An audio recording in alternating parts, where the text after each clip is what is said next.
me. Yeah, that's no good. Hello, fellow comic book worms. This is Nahman.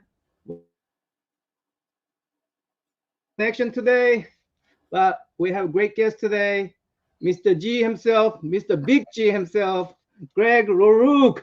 Did I get that right, Greg? It's Greg LaRocque. Greg LaRocque. Like a Coca-Cola, Greg LaRocque. Yeah. Turn off that other sound I there. ended up with a Filipino name is a long story. With a French name.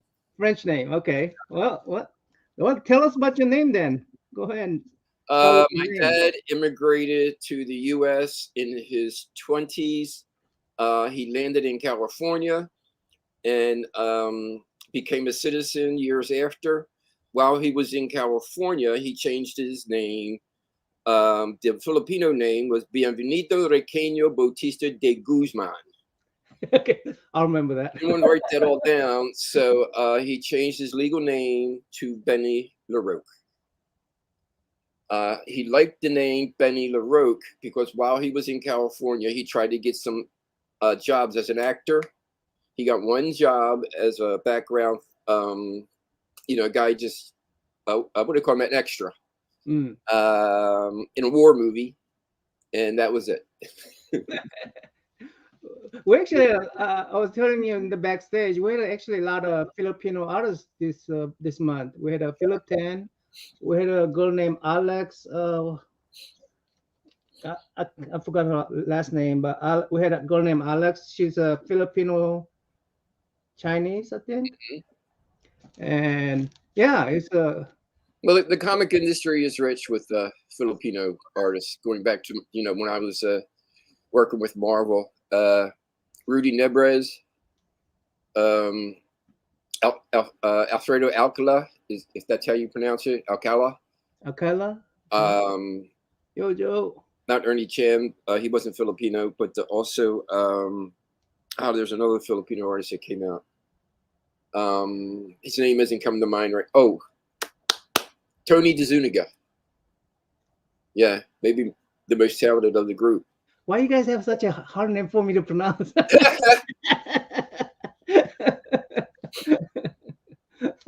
Do you know their work? Do you know the guys that are from the 70s? Most of their work, or a lot of their work, was in the black and white. Working over John Buscema, doing Conan. Oh, okay.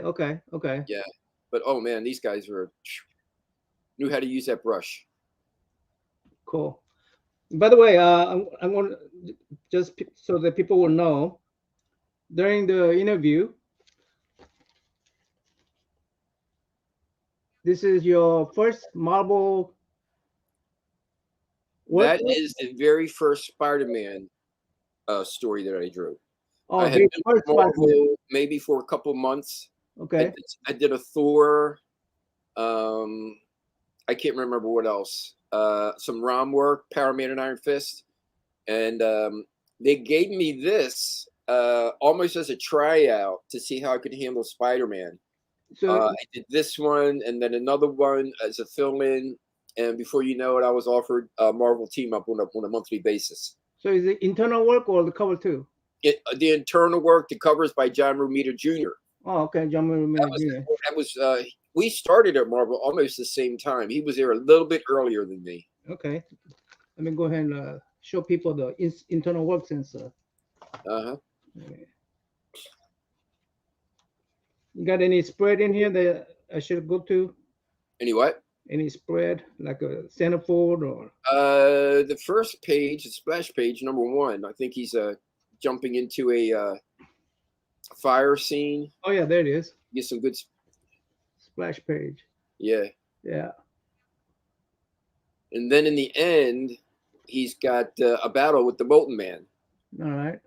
And he was a lot of fun to draw. Cool. Molten Man, you like drawing Molten Man? Yes. Hello, Cap. Hello, K-pop. Hey, Captain. Hello, Slippy. Hello, guys. K-pop, you want Checking to in. sub again today? Let me see. Let me see if I can invite somebody to sub. Copy.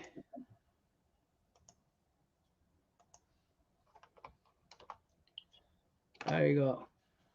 By the way, Greg is gonna be at the HersheyCon in July. Do you know the dates? It's the first weekend of July. I think it's a Saturday and Sunday, like the second and the third, or first and second. It's before the fourth.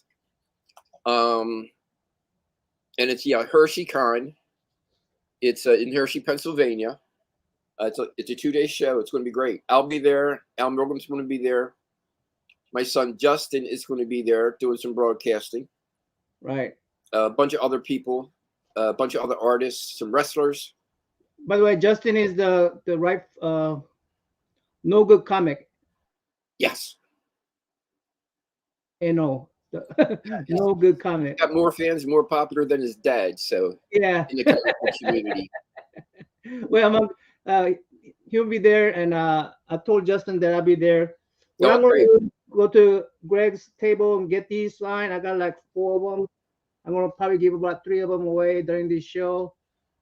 So That looks like a good copy too. yeah, I'll buy good copies. Yeah. Okay. Yeah. John Romita cover. John Romita Jr. cover. You think what's his name? John Romita Jr. will be there? Yes. The cover. No, you think John Romita Jr. will be at the Hershey's Con? Oh no. Okay. Well, I'll go to Hershey's Con, get this signed, and give it away to the chat. It's a FN condition. Some of these are FN condition. Some of these have dog ears, but it's all right. Yeah, it was 40 years ago, bud. So survive a while. Is it 40 years ago? Yeah, this is Early 80s. Yeah. Yeah. Oh. Sleepy. What kind of working hours went into monthly book? Sleepy. 666. Oh gosh. Well, at one point, believe it or not, I was doing 3 books a month. It's so much easier to do 1 book a month. 1 book a month was generally 22 pages. So you can figure that's a page a day. As a penciler, you can fairly easily get a page a day done. You lay out your page, do a little bit of design on the side, worry about the storytelling, stick to the script, work it out, change things, get a good idea of what you want to do. So you have a guide to what you're going to draw on the page. Then you have, break it down, get your panels done, and go ahead and do the shapes, the figure work, the line work. Once that's done, then it's the drawing and the style. So that's really 2 parts to the job. That first part is really the magic that I have to create. That layout, the line work, exactly what's going on, the storytelling, because I hand off my pencils to an inker, and I may spend another 3-4 hours a month drawing, or not, 3-4 hours a day drawing to get my style in and to get more finished pencils. And then the inker just decides, well, I'm going to finish it my way. He asked about the 3 books a month. That's because at one point, that's what they asked me to do. They wanted me to do Power Man and Iron Fist and Marvel Team Up. 2 books on a regular basis. I actually had Dazzler for a month. Oh, really? Dazzler. Yeah. But Gary B's it was too much, and they took me off after 1 month. Oh, okay. So I was, for 1-2 months, I was doing 3 books. But rather than get in there and embellish a lot of shading, they wanted me to focus on that, the storytelling, the dynamics of it, block the shading, but not all the feathering. That allowed me to do 2 books a month. I didn't like doing that. So when the option came up, I, along with Denny, who was my editor for Power Man and Iron Fist, decided it's better to just focus on 1 book. I gave up Power Man and Iron Fist and concentrated on Spider-Man. Ooh, a little there's K-pop. Yeah. Hello, K-pop. Hello, how are you? Greg, I'm good. Nice to meet K-pop gonna substitute for otaku. So. Okay. He's late again. Oh, he's double fired this time. He's late. Oh my goodness. Well, it was a holiday weekend, so maybe he had a. It was holiday. Yeah. We've been really been at it this month in May, so I cannot blame the dude. I cannot. Yeah. But I'm gonna go ahead and pay more attention to the question from the chat and like Okay. K-pop. So it's K-pop. Yes, K-pop Okay. junkie. I know. Okay, nice to meet you. She's Nice an to artist meet too. you. She's a coming artist, so Oh, okay, great. she may have some art questions. Oh, I might. Yes. Oh, Yeah. fire away. I'm here to talk. right. Okay. Well, What are we doing? Are you gonna? Yeah. Okay. Okay. There we go. Hi. You're gonna do the questions from the chat. That's what we're doing right now. Yeah. Okay. I just want to just say Sleepy Reader. His real name is Damien. That's why he goes by Sleepy Reader 666. Okay, yeah. And Nice. he's the one actually let me know that Justin's dad is Greg LaRocque, the famous artist. And because I went to Justin's channel and they were talking about Justin's, he was talking about comic books, and Sleepy is the one who said, "Hey, isn't your dad, so and so?" That's when I found out. That's I Do you know Justin? I'm not sure if I do because I took a break from I'm sorry. He goes by No Good Comics. No Good Comics, right? I do know No Good Comics. Yes. Okay, yeah, that's my son. Oh, okay, that's nice. Yeah, Justin. They're going to be at the Pennsylvania Hershey's Con. Yeah, Hershey Con in Hershey's Con. Hershey's Con. Okay. Hello, Jeffrey Rosnock. What's up, bud? Did the Marvel method plot first make it harder or easier? Here's the thing. By the time I got into comics in 1980, it really depended on the writer. I got some plot and I got some full script. Working from plot, I preferred because I think having that creative input makes for a better story, makes for better storytelling. You can have a good idea in your head and a writer can maybe put that down in words, but you need to work it out visually. You need to tell it interesting visually. And sometimes the writer might miss a step. There's just a lot of traps for a writer that has to be figured out by the artist. So when you work together, that's best.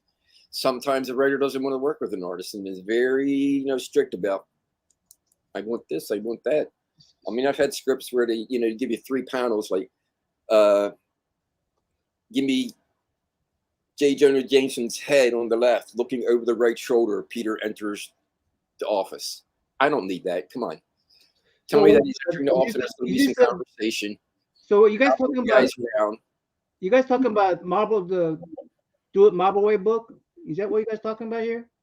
The Marvel Way is when Stan Lee and Jack Kirby. Okay. Stan Lee would give Jack Kirby maybe a page or 2. The most famous example is when Silver Surfer showed up. And it was just give me a herald of Galactus and come up with the character. And he created the Silver Surfer and most of the story around that.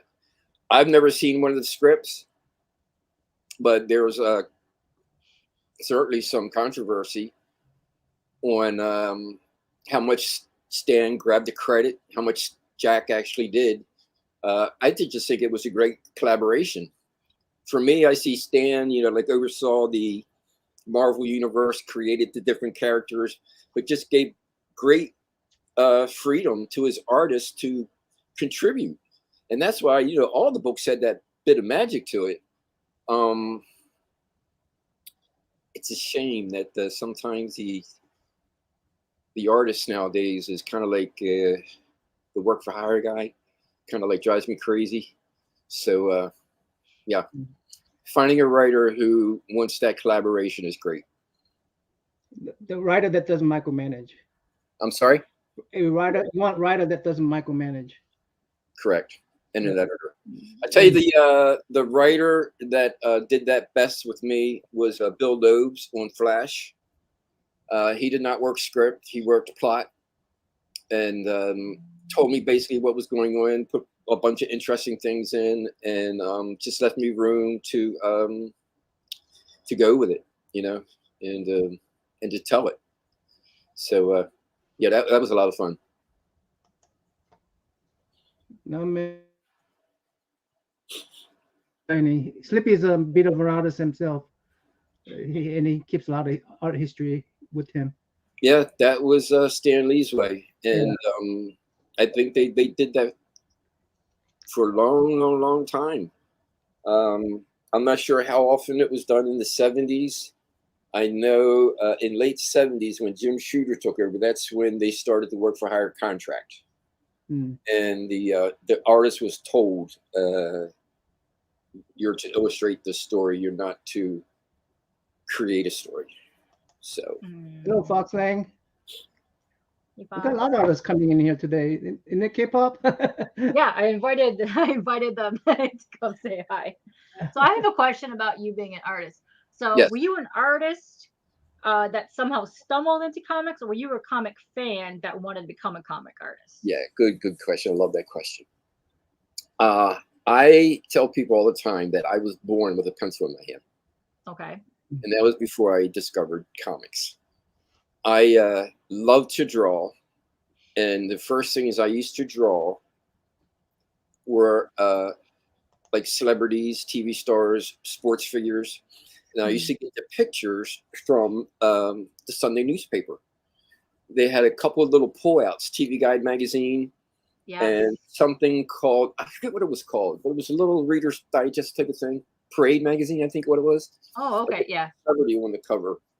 And even before I could draw with pencil, I forget who taught me this, maybe my dad. I would put wax paper over top Okay. and just trace it and get a little thing with the wax paper. Silly. But I would just do that as young and as long as I can remember, and I got good at it. And Those wax paper were once I started expensive back doing in those things days. in school, the teachers picked up right away and called my mother in and said, "Make sure you pay attention. This guy, you know, he's got some talent here." So yeah, I was always interested in art. Then discovered comic books with Fantastic Four #1, Marvel Comics, when they exploded in '63. So I was Okay. 9 at that point, and was a Marvel maniac ever since. Mm. And, Oh, that's nice. kind of knew I was going to work in comic books my whole life. Always knew it. That's really You cool. kept your Fantastic Four #1? Say again. Did you keep your Fantastic Four #1? Tom knows the answer to this story because we talked about it previously. I love my dad to death. He's Filipino. That's why I'm here. Asian Heritage Month, Pacific Islander Heritage Month. But I collected comic books. So okay, from '63 to '74, about 7 years. Had about 95% of what Marvel Comics put out. Really, about 95%, almost every Spider-Man, every Fantastic Four, #1s and stuff like that. On my 16th birthday, came home and my dad had picked every comic book I owned up and put them in the trash. Oh no. Comic books were fun Oh, books. you just They were killed Dom right there. Oh no. for children, and I was got to get serious about life. Yeah. And Oh, that's a shame when respect my parents dad, do but that. I couldn't do anything but other than cry about it. Oh no. Yeah, but I still kept my love for comics, kept buying them, and Oh man. You So might did your dad end up crying later on when he realized how much that was worth? Uh, he never said anything about it, but he was actually to continue the story though. I was a bit rebellious and quit school early, Oh, just okay. before I turned 17. I got real fed up with school and quit. Um, and my dad said, "Okay, you're going to quit school. What are you going to do with your life?" I said, "Well, I want to be an artist. I'm going to draw." So he took me and he took me down, and he was working for the city at that point. He retired and was working for the city, and he knew the counselor to talk to. And he sat me down and he told the counselor, my son wants to be an artist. You know, what kind of program can you get him into? Um, and we filled out all the papers, and he actually got me a scholarship to MICA, the Maryland Wow. Institute College of Art. It was for 1 year. Crazy, you know. They were going to pay full tuition. Um, I forget what the tuition was at that point, but they weren't going to pay for supplies, um, living expenses, and that kind of stuff. And they calculated that to be $6,000. And my dad was going to put up the house for it, but I couldn't have him do that. So we took the opportunity, went to another art school, which wasn't as expensive. But yeah, my dad was the one that, you know, responsible for, you know, putting me on the right road to That's education. amazing. Yeah. Mad props for your dad for doing that. Because a lot of time when parents hear that their Yeah, kids Blue want to be for an throwing artist, away your comic they're book. Yay for making you an artist. yeah. Because a lot of times when parents hear, "Oh, I want to be an artist," they're not very supportive of that. No, But I feel like I'm a glad full your dad dad now. I did feel like that a for you. horrible dad now. Yeah, and that's the thing. My dad saw artists like he really wanted me to, you know, be a great artist. And the books, like I said, to him they were funny books. And Yeah. even, you know, it was the 70s, and Yeah. Well, they were still considered people funny saw because them they were in the differently. paper. Yeah. Oh yeah, people saw them completely differently then. You know, we didn't have the MCU. um, the business itself hadn't exploded and just become part of the culture like it is now. Um, Oh yeah, it's even huge now. It has oh yeah, blown up tremendously. And that's uh fun to see when you have something like that when you grow up with a kid that's very not really super well known, then it kind of blows up over time. I think that's exciting because that happened to me with K-pop. Now everybody's into K-pop. I'm like, oh, I wish I had this when I was little. I don't quite understand this question. if you Okay, could so create a he's comic book short series using any five characters from any genre, and then say Hello Kitty and Transformers, who would you pick for the series? that's an So interesting five question. characters from any genre? Oh my gosh. So not even just comic characters, just any Yeah, that's what I'm character saying. from Well, my anywhere. first place would be Jesus Christ. Jesus Christ. Oh, Yeah. interesting. My standard answer, and so my second character is going to be Brainiac 5 from Legion of Superheroes. Nice. Has always been what power would you want? I'd want to be a time traveler, so I could travel through time and learn, you know, from you know, all the different people I want to learn from. And Jesus Christ would be the first stop. Wow. Okay. So Jesus Christ, Brainiac 5. I'll go with the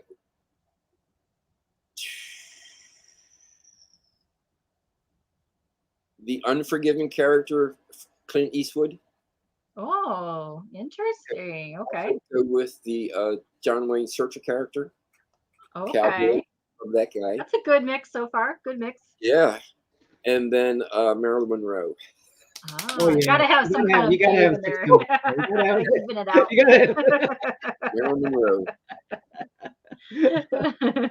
You Yeah, know, I would probably just be drawing her all day. She's a I really got her good on my visual. wall. I painted her. So yeah, I'm a big Marilyn fan. Actually, Nice. I think she'll get well. I mean, she'll get along with the Jesus Christ the best. I think. I'm sure. I'm sure she's an angel. Come on, man. Don't believe Okay, that so damn Netflix series. follow-up question to this. What would you Okay. call your series with Hmm. those characters? Oh gosh. You guys cannot steal this series, by the way, right?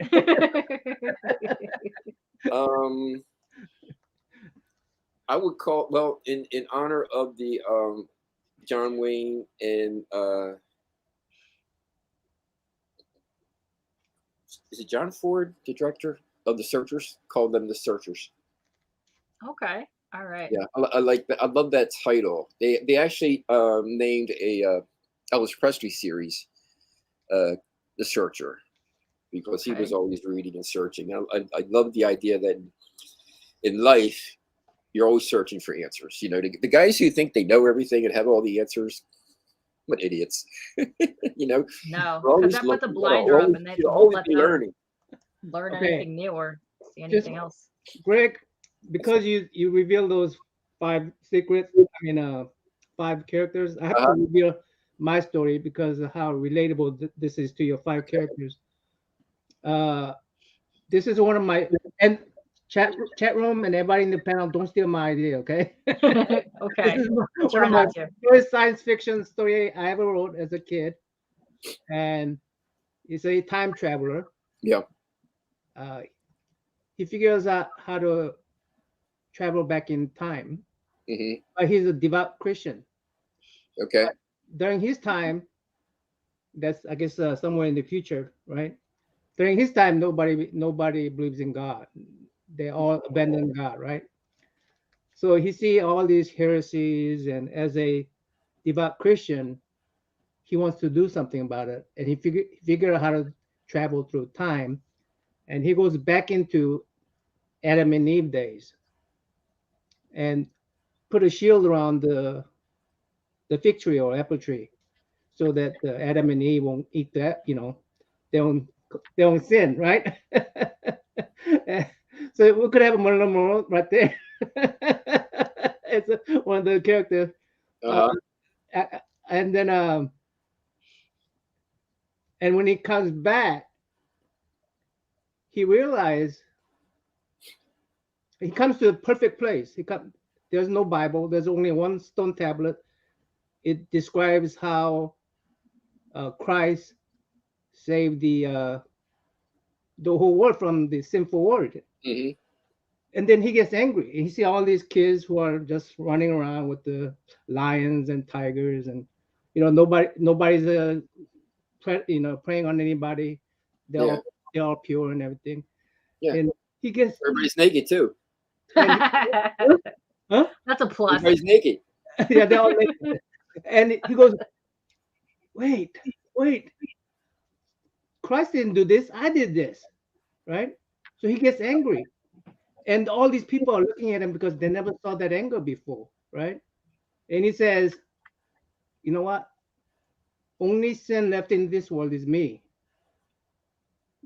And he basically throw himself off the cliff so that there be no sin. But at the back of the tablet, it reads, "Oh yeah, Christ died for us." So that was my my very first time travel story. That involves Christ. That involves time traveler. Time travel. There you go, man. So Time travel is I always had to cool. mention that because Always get a good story out of time travel. Wow. Hey Well, we guys. did. Yeah, if you guys have any questions, go ahead and put them in the chat.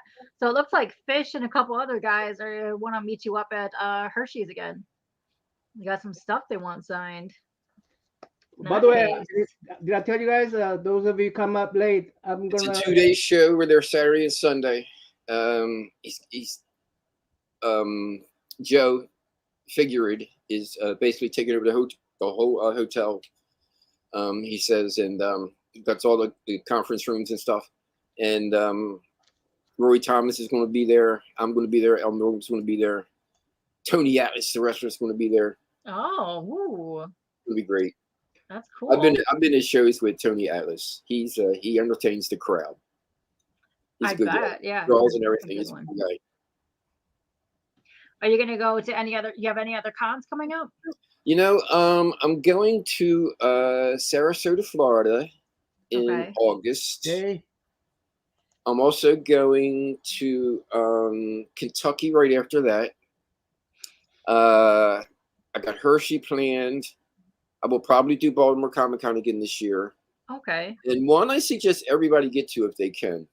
It's cool. well after Baltimore Comic Con. So it's not like they're competing with Baltimore Comic Con. But there's one in Ocean City they do in December, Ocean City Comic Con. And that is so much fun. If I could tell my younger writing self anything, what would it be? Is that for me? I would guess so. Do you write K-pop? So eventually, I kind of write short stories, and eventually I would like to do some little horror type watercolor illustrated books. Mm-hmm. So if you do have any tips for that, that would be great. Okay. I've always really enjoyed contributing with the writing. Almost every writer I've worked with has told me they enjoy working with me and told me I have skills for writing. I think I have skills for storytelling, like coming up with stories, but scripting, picking the right words, that is a talent I don't have. So I stay away from that part of it. But if I could tell myself something to my younger self or any young writer, I would repeat what Denny O'Neil taught me. I was drawing Power Man Iron Fist, and he was editing it. And one day we were going over my pages, and he picked this one page up and he showed it to me. He says, "I just love this page." He says, "Look at this page. Look at that panel." He says, "That is an ace panel. This is what you need to do." And I looked at it. I was first looking at the drawing, and it didn't stand out. There was nothing special about it. And he saw me. I was, okay, thanks for the compliment. And he said, "It's the payoff. Look at what's going on and how important that last panel is to what is preceding it. I need you to remember the storytelling." And he told me this. He says, "Think of a joke. Some people can tell a joke and it falls flat because they don't know how to pay it off in the end.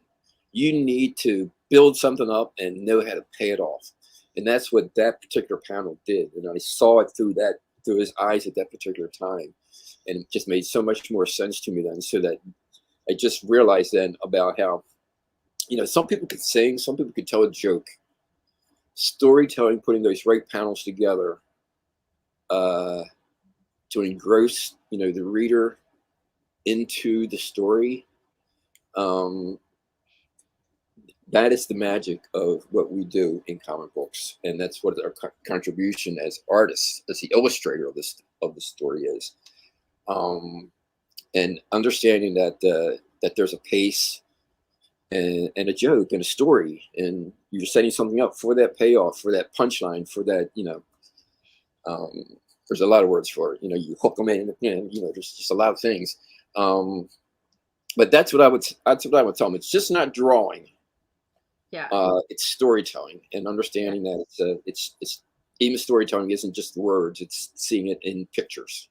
Yeah, because your art has to tell the story that's missing between the words that are, on the paper. So like the story and the art actually have to meet together to, create the whole picture, which is pretty neat. Together, yeah.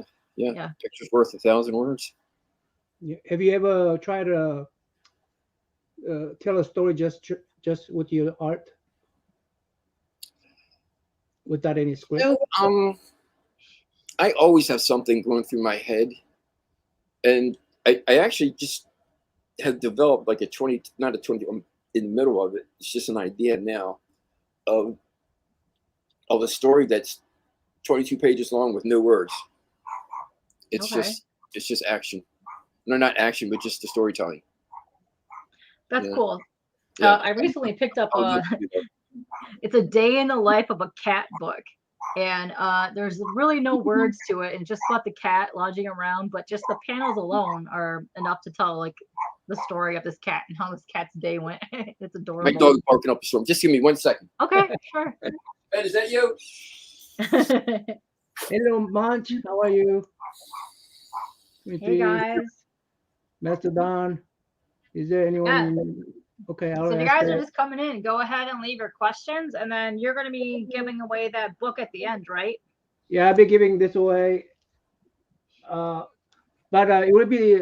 I have to go to Hershey's Con in July, and then have Greg sign it. Okay. Then I have to send it out. So there'll be a lot of delays. So just remember Okay. to remind me when you do win it. Yeah. So Is there a next All book right. question you like is, signing or a book you wish people would bring more often to get signed? that's okay. That's an interesting question. Web of Spider-Man #1 would be the one I've signed most. That is such a Um, great cover, though. That's such a that's Charles that Vest it's cover. so It's awesome. iconic. Yeah. Yeah. I purposely bring a Bring Web more Spider-Man often. #2 because that's your cover. Yeah. And Also great. I sign everything. huh? So. Yeah, and, we talked about in the backstage. Greg will sign anything for you guys if you. Saying anything. Uh-oh. Well, I have actually signed people have brought my entire collection more, and I'll sign everyone. I feel obligated to. I really, I'm thankful that they show up to the conventions. I'm thankful they bring my Yeah. books. I'm thankful they buy the books. I've been well paid to do it. I'm there to, spread the joy, and I'll make a little bit of money selling some books and doing some sketches. I don't need to make an extra $10, $20, $50 charging for autographs. So if they're buying my books, I'll sign it for them. Aw, that's nice. I like it when artists do that. And sometimes you end up tipping more because you have the experience. I think that's cool. Yeah. Sometimes Has there'll be any- a jar to donate to what's the major charity, Heroes something or another. Oh, I know what you're talking about. Yes. I can't remember the name of it, but I know what you're talking about. So, by the way, X11 pushes that a lot. related to this Is there question, anyone you you ever never work had with a chance Stanley? to work with that you wish you would have? The writer, of course, is Stan Lee. Oh, you didn't work with him. Oh, I didn't get a chance to work with him. Of course, I drew a lot of his characters, so I felt, just blessed to do that. He drew the Avengers, the Spider-Man, Thor, I drew the Thor book. But I did meet him. I met him at a convention. Got a chance to say hello and talk to him for a few minutes. The artist who was my main guy, never got a chance to work with, of course, is Neil Adams. Oh. He's my major guy. I think he's at the top of the field. Storytelling, just talent wise, his rendering, it's just beautiful stuff. He changed the game. In my opinion. Yeah, he has some really good work. Yeah. But there's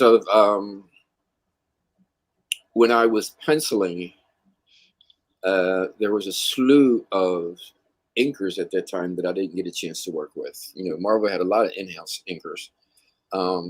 Klaus Hansen, I would love to have worked with. Joe Rubenstein. I actually just got a chance to do some work with Joe. Okay. He called me up and hired me.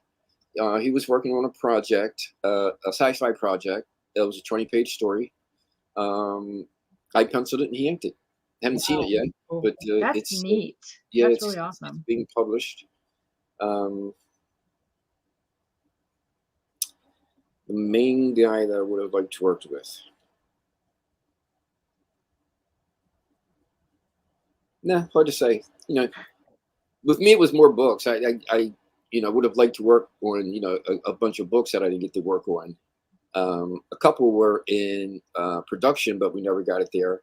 Mark Grunwald was pitching a Lady Sif series Interesting. that Scott Lobdell was going to draw. Right, I'm sorry, and I was going to draw. If you know Scott's name, Scott Lobdell, he broke big with one of the X-Men books. I forget the name of the title. Generation X, was it? I think so. And then he's scripting some stuff into Hollywood now. I forget the name of his movie, Death Day or something like that. Came out a couple years ago. But he lived nearby me, and as I was leaving Marvel, there was still hope that we might do, a couple different series. And he and I came up with a couple different ideas, and one of the ideas was Lady Sif. That would have been a really good book. That would have been So, great. a follow-up question to this. If Sure. you could have worked on any book that Neil worked on, what would have been your dream project to work with on Neil? With Neil Adams? Mhm. Ooh. Thor. When he was doing Thor. Yeah. That would have made sense because that would have followed up to your Lady Sif. Yeah, there you go. Neil Or growing up, I was, like I said, a Marvel maniac. Yeah. I liked all the books, collected the Fantastic Four, Avengers, all of them. But my main guy was Thor. And I love Vince Colletta's inks over Kirby. A lot of people chose Joe Sinnott. He used that number 2 brush, a broader line, a more cleaner finish, but that cross hatching and the fine feathery touch that Vince would use. I loved it. Vince inked my first series, which was for DC Comics, called OMAC. And then he inked a graphic novel I did for Marvel, The Aladdin Effect. And he inked a couple Spider-Man stories with me. He was a very, very nice guy to me, and very supportive in my career.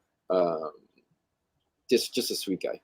That's awesome. I really love it when you find like a penciler and an inker that mesh well together, because you want to find the balance between someone that enhances the line work, but also makes it look like it's like one piece of art. And the same thing with a colorist too. So it's really awesome when you can find someone that does that, because there's a few times when I've gotten books where the inker or the colorist are just too heavy-handed and it kind of destroys like the line work, and it's sad when that happens. Yeah. But it does happen. But I love it when you can find that little section that just works well together. And Here's the funny thing about business, editorial control, and how things can progress, but still you'll get stuck in the past. Right? You mentioned earlier about the 1960s newsprint comic books, right? So editors and artists had a problem with that newsprint because, ink would bleed. You didn't get good production quality. It faded away. So the instruction was use that number 2 brush. I want big fat lines. I want people to see that thing from 6 feet away. Give me good, clean, cartoony Disney style, clean work. So that became standard editorial instruction to their artists, and became the style that they were looking for and the people that they would hire. Fine. Joe Rubenstein, Tom Palmer, Joe Sinnott, all the major stars of the 80s came into the business with number 2 brush. Along comes the computer, along comes better printing, the ability for so many different things, but still, no, guys, we want that number 2 look. That's what we do here. Stick with what this person taught me. I'm going to teach you, and then you're going to teach the next generation, because it's how it's done. Yeah. It's how we've always done it. It's how we're always going to do it. No. I always say, if you want to play for a symphony orchestra, go learn all the things you need to know, educate yourself to do it the way classically you're supposed to do it. That's music, right? Yeah. That's a symphony orchestra. But there's also a garage band. And they want to scratch that stuff out. Let them do it, and that's the way art ought to be. Explore, get out there and scratch away. Just break new ground. Out what the future holds. Yeah. That's what I'm all about. Because I have a couple friends that are into comics now, and they're getting their covers and they're finally getting printed. But the issue with the printing now is the paper quality and like the printers, when they print it, it's so oversaturated, it kind of ruins their artwork a little bit. So when they get their covers back, it's just like really dark, and a lot of like the stuff that they have highlighted kind of gets just disappeared and becomes muddy in the process, and they get really heartbroken over it. Expect the lifetime of that. Yeah, I bet. You never know. You never. They try so hard to match colors. Yeah. Oh my gosh, you'll never know what you're going to see. You never know. And I've seen that with high-end posters and prints. Yeah. They do their best, man. But I mean, you're relying on ink. You're relying on a lot of different things and people's eyes. Probably books and see. It has a lot to do too. Like if you're doing it digitally, like if a printer doesn't have your specific coloring codes, you should probably send both file formats over there so you could do like a test run, because you do RGB and the other one, sometimes they don't match that up. That's probably also what the issue was also for that too. So was Legion of Superheroes harder than your average comic book with the multitude of characters? Good question. It's harder in some respect, but I loved drawing that book so much. I think the first or second issue I drew of that book, they gave me an assignment, like a 4-page assignment, to do a pinup of all 27 characters. So I was able to take that, cut it out, and put it on my wall. So I had all the references, so I never got the costumes wrong. 27 costumes is kind of hard. I wanted to try to get, like a particular look to each character. 27 characters is going to be hard. Then, of course, when the inker interprets it, it's going to change things a lot. But I did my best with that. But Legion of Superheroes was so distinct because even though it was a major part of the DC universe, it was, whatever it was, 1,000 years in the future or 100,000 years, whatever it was. 30th century. Yeah, so I could draw anything I want. I drew a future that was my own, any spaceship that I want, and any civilization, architecture and all that kind of stuff. Aliens, goofy looking aliens, monsters that are monstrous and beautiful people that are beautiful. It's a great book to draw. So the challenges. Do you change up any of the customs that Legion had? What? Did you change up any of the custom that Legionnaires had? I still didn't hear you. It's a little. Did you change up the costume? Oh, did I change up the costumes? The only one I did was Karate Kid. I did Karate Kid. Starfinger. But mostly, that book was something called Baxter Format.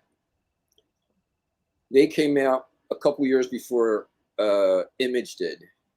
And it was the first comic books that broke away from the newsprint. It was a better paper, so it wasn't glossy. It was like a semi-gloss paper.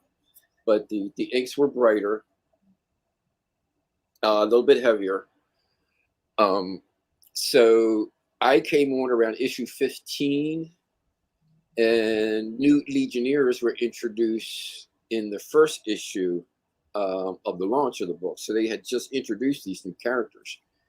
For whatever reason, the artist didn't work out. I called the editor up and asked if I could get the book, and she gave it to me. So I really loved that book for that reason, because it was a book that I wanted to do. They gave it to me. The writer was fantastic. He's very professional. Never had to wait a day for a script, which is great. And again, the creativity that I was given for, alien races, spaceships, and all that kind of stuff was just, a great opportunity. I just, love drawing. I got good inkers on the book, so it was really nice time. Yeah, so he said it was called the Heroes Initiative, was that thing that we were trying to figure out earlier. There you go. Thank you. I like these questions. It's cool. If you could pit any Marvel superhero against any DC villain, who would you pick? Ooh. A Marvel superhero against a DC villain. Okay. Interesting. Just switch out to Marvel villain. I say yes. I say you could do back and forth. Yeah, I'm going to switch it up and go with a DC hero against a Marvel villain, and I would put Batman against Doctor Doom. Ooh, Ooh, I like that. I would like to see that. Yeah. But I'm going to try and come up with one for this Marvel superhero against a DC villain. So I guess to match up Batman, I would like to see Black Cat versus Catwoman, just for because I like my cat girls. Oh, okay. Aha, yeah. Interesting. You consider Catwoman a villain, huh? Well, I myself am a villain and like my villain, so yes, I do. she's an anti-hero. She's an anti-hero. Yeah. Oh, you just remind me. Greg, I stole your sketchbook. Brandon. You know what happened? Oh, yeah. Salamat. Kumusta, Brandon? Salamat for signing it too. Okay. Very nice. What's that mean, Greg? Tell us. Thank you. Oh, thank you. Salamat for signing it too. Awesome. Awesome. You know what happened to the sketchbook? No, I don't. I gave it away. Uh-huh. A lot of All gone? I was going to keep one for myself. Yeah.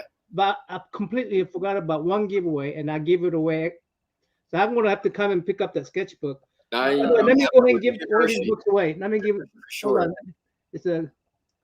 Let me see if I could give this one of these books away. Oh, that's a good team up, Mastodon. That's a good one. He says Cat versus Joker. This is what his daughter wants to see. That would be interesting.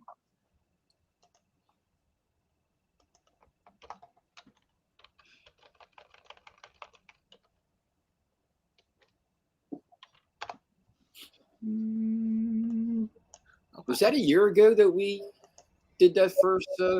Yeah, that was a year ago. Was that Baltimore, right? Last Baltimore? No, that was before Baltimore. Yeah, before the Baltimore. It was the month of May, a year ago. Oh, so exactly a year ago. So what should I hashtag? You want to give it away now? Yeah. Let's see. Okay. Share screen. I could give more away later. So let's see. I thought it was a good segue for now. Good segue for now. Do you mean you want a hashtag now so people start entering it and then just run it at the end? We could do that too. Okay, That's yeah, true. let's do that so that people can keep coming in here and enter. Okay. What's So what's hashtag? What do you want your hashtag to be, Greg? Me? EXILER. So is that what you're looking for? You're gonna do something that I cannot spell, are you, Greg? Spell it. EXILER.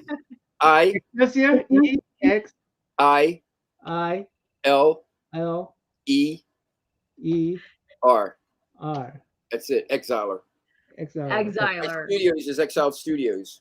I see. Once the mainstream got rid of me, I said they kicked me off the train, so I consider myself exiled. I became Exiled Studios. Next. It's where the good ideas go. Position Coletta. So did everybody in chat hear that and get that correctly? And what I do about the good thing about Coletta, I do want to repeat that because he does get some bad. Yeah, he does get some bad. Thank you, Joe. In the on the internet, and people know exactly why. He is a great talent. Was a great talent. He was a heck of a guy too. He was a good friend of mine. Oh, nice. I threw a guy out of the window for criticizing him one day. Seriously. But there was a time when Marvel Comics had problems, and Vince Coletta would come in on a Friday and say, "You need some help," and they'd give him pages to do over a weekend that he had to have done by Monday. And the only way you can get them done is to cheat a little bit. Sometimes, fill in blanks and just, not give it the work it deserved. But he did that to save the ass of the editors. And he's the one that got all the criticism and bore the brunt of the sloppy work. He's the one that agreed to do it, yes. But they wanted to use him to get their productions, keep on schedule, to keep their books going out. again, this was when Shooter came in, and these guys knew if they didn't get that stuff in there, they were in big trouble. So he did what he could. Saved a lot of people's asses. Excuse my French, but people have been so cruel to him since then, and he just doesn't deserve it. Is there any artwork that you're not happy with that you wish you could redo? Oh God, I wish I could go back and redraw everything. Yeah, I mean, again, but I'm not unhappy with what was. I don't go in there and say, "Oh, blah blah blah. I hate this. I hate that." Yeah. I will say, generally, there's always something within every book that, if I pick it up and look at it, there's a favorite and one that makes me cringe a little bit. Always. But I've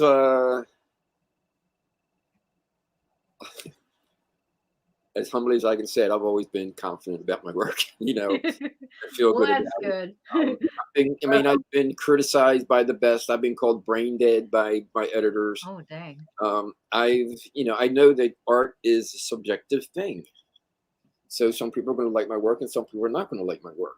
And I can live with that. Yeah. But I just I enjoy art so much. I enjoy artists so much. Somebody went black.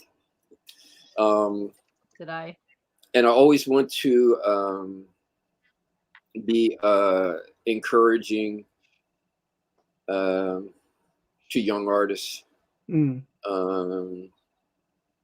I've seen sometimes, like young artists. Have you taught art before? I'm sorry? Have you taught art to people before? Or I had small classes before, but nothing really serious. Just, at a local comic shop. Okay, at the comic shop. Okay. Yeah. Okay. Cool.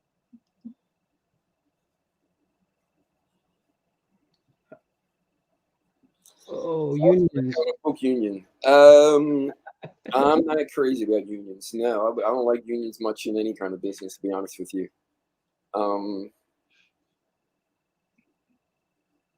The job of an illustrator is a freelance artist, and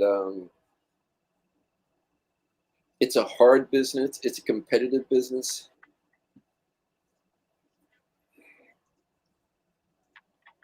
I wish there were maybe some more protections and maybe a little bit more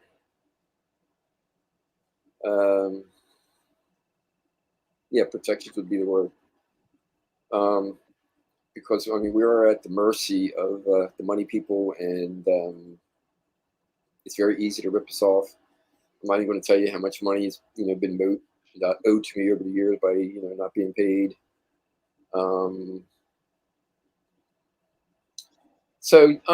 Yeah, I mean, I can see I have to hear a little bit more argument about what they're proposing, but I just don't think it's a good idea. About the writer's strike, what do you think about writer's strike? Does that affect comic books writers? Not that I've heard of. I don't know. I don't think so. I'm pretty sure it's not. Yeah.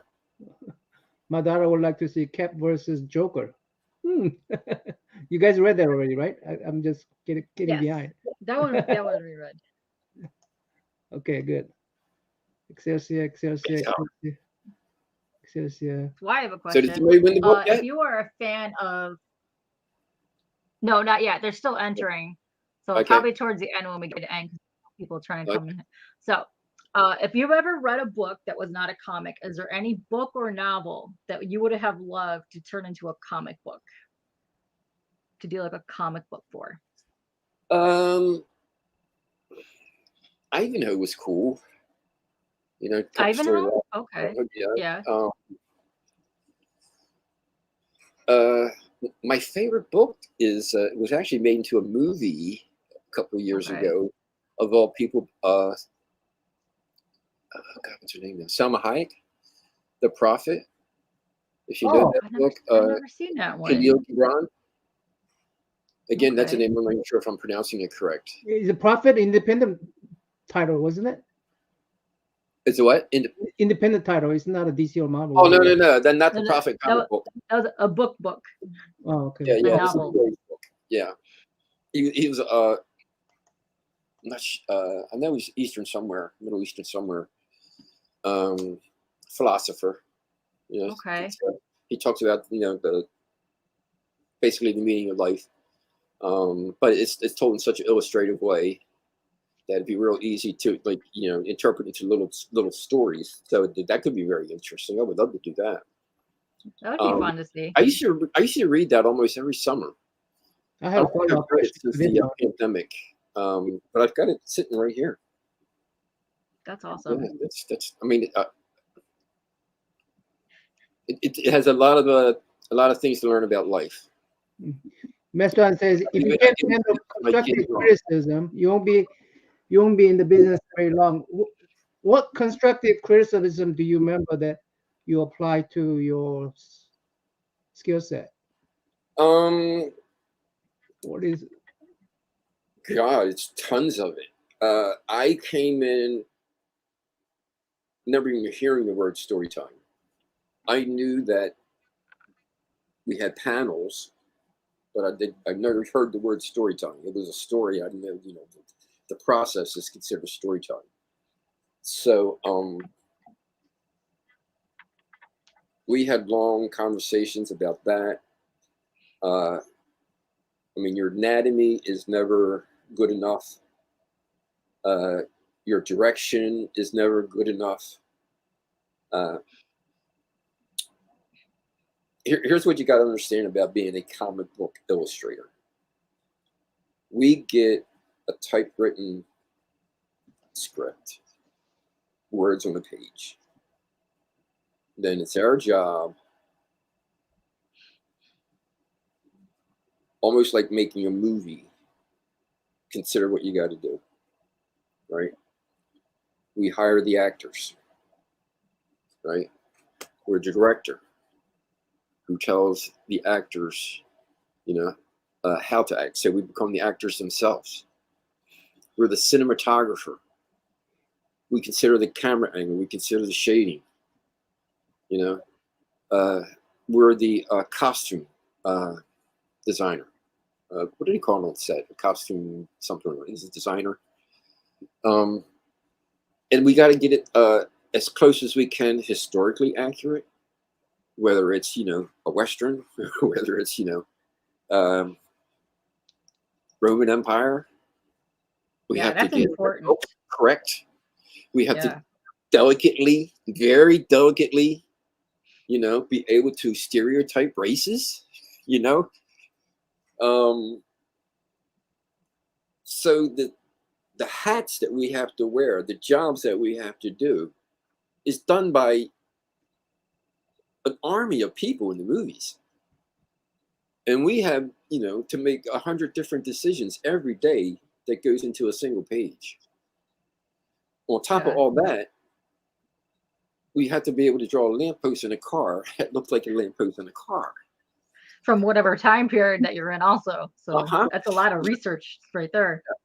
And hopefully we're telling it interestingly enough, and in a way that captures the reader's attention. And not only just captures their attention, but puts them in a magical world, magical universe, like the Marvel universe, that it captures your heart. I tell you, man, it's such a blessing, and it's such a wild thing to have somebody come up and drop a comic book, just what you got there from the early 80s that was done 40 years ago, and talk about that story today. It's out there all that time, and still people enjoying it. It's just crazy. That has to be extremely heartwarming too, when you have somebody that has a beloved book from back then that brings it to you now because it gives them extreme joy and they want to talk to you about it. That's what I love when I go to meet artists and cons. That's what I want to talk about, because there's something about that story or that artist that speaks to me, and I just love that. And that interaction is just, I don't think people forget that when they go and meet those. Like they're holding a baby, a newborn baby. Yeah. a little blemish on the book. You just you have to be extra careful not to, damage it. But Yeah. we'll talk about this story as if Peter Parker is their best friend, and they're talking about a real person. Yeah, there's just it's one of those things that how you connect with the fans. It's just fantastic. That's amazing. Yeah. Now I got to get out of here soon, but it's already 9:05. Oh, Alright. no. Oh, sorry. Let's give the stuff away. Let me give this stuff away. Sorry about Yeah. that. I'm sure you'll be back on. We can ask way more questions another G has time. to have his beauty sleep, guys. So Yes. So type Exiler was Exiler. Exiler in the chat if you have not already. Yeah, I'll be So- giving more than one away. So let's do this.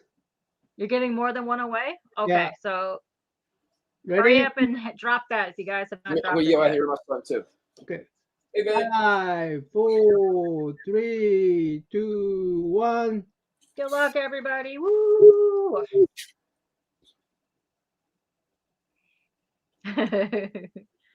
Be careful back there. Hey, Alex! Oh, congrats to more. Woo, woo, woo, woo. Alex! Congrats, Alex. All right. Next one you have to give to someone else. I mean, we have to spin again. Yeah, does it One more automatically remove the person that won so you could do it again? Well, Alex is she don't have to put it in. She don't have to. She knows what to do. They don't have to re-enter or do that. You could just redraw. I think. Can I? Oops. Uh-oh. My personal stuff, guys. Oh no! Don't look at that. Let's see. Is it still in there? Yeah. Let's see. Yay! Congrats. What was the spelling again? Jeez. Exiler. Is that correct? Exiler. Excellent. Okay. Yes. Exiler. Okay. They don't have to do it again, do they? Okay. Yes. So more wins. If you just come in, if you just came into the chat room, this to win this book signed by Greg LaRocque. Okay. That's a good one. I love my spectacular Sparties. I love my webs, and I love my. This is his very first Spidey, Peter Parker Spidey book. So that's cool. All right. So well, I've got one more in there. Wait, yeah. Go back. Yeah, we got 14 now. All right. Ready, set, go.